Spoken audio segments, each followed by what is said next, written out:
Okay, for this week's Technique of the Week, we're going to respond to some questions that we've had. We've been doing a lot with the Kesa position. The guys that I work with, we've been transitioning a good bit from side control to Kesa, reverse Kesa, etc.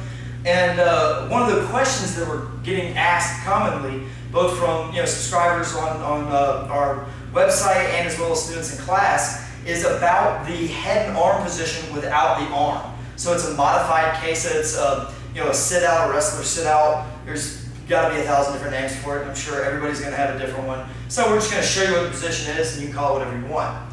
And why I personally don't think you should use this for anything more than a transitional position. So in a more standard Kesa position, he has his arm under my far side arm, which prevents me from having a clear path to the back. Okay? Now he's got to worry about me posting and coming up. He's got to worry about, the rock and roll approach. I shrimp, I pull him over. He's got to worry about a couple of different things, but he doesn't really have to worry about me going to his back so much. If he doesn't have this arm, which is what we're going to cover, and he only has this around my head, this is really, this is more of your brawler technique, wrestler sit out maybe, I don't know, but the reason is you don't want to have this, in my opinion, is you offer him a very clear path to the back. What I'm going to do here is I'm going to take my hand, either put it right where the spine meets the skull, or put it around his head, depending on the rules of whatever tournament you're in or however mean you want to be to your opponent. I like to grab just where the base of the spine meets the head and drive it, and I want his ear to go directly in front of me, right here. Meanwhile, we're going to show this from different angles. I want to turn my hips and walk toward him and come over his back, this direction, offering me a free path to start grabbing here, setting both hooks, and going to the back. Alright, so again we're here.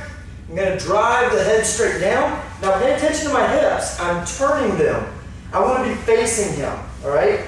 So I push this straight down, and then I drive up onto my knees and start walking around. I will probably get a hook set right here before I can sweep out. Now when I sweep out, I don't have both hooks set. He's going to be trying to sit out this way. That way I don't gain both hooks. I don't want that. So as soon as I clear this path, I want this arm. Because now I can pull him in and catch the hook. Okay? Now I can start attacking the back. Another alternative here. I go here and I can't get his head down. Okay? He's real strong, or I can't get this elbow free, my left elbow. So what I'll do from here is I'll then push it right here, and I'll raise my hips and catch his head here, offering me another out route. Variation of that. We're here, he's lifting my head off the ground.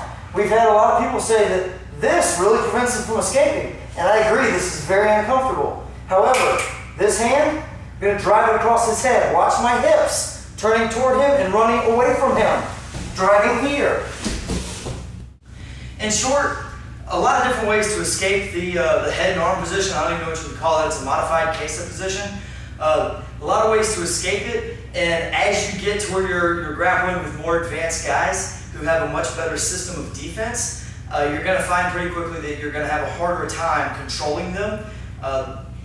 You will use that as a transition position, I'm sure. I'm positive that I've run across it, but it's not a position that I would say is nearly as stable as having that far side arm underhooked so that you can start working your attacks without having a clear path to your back.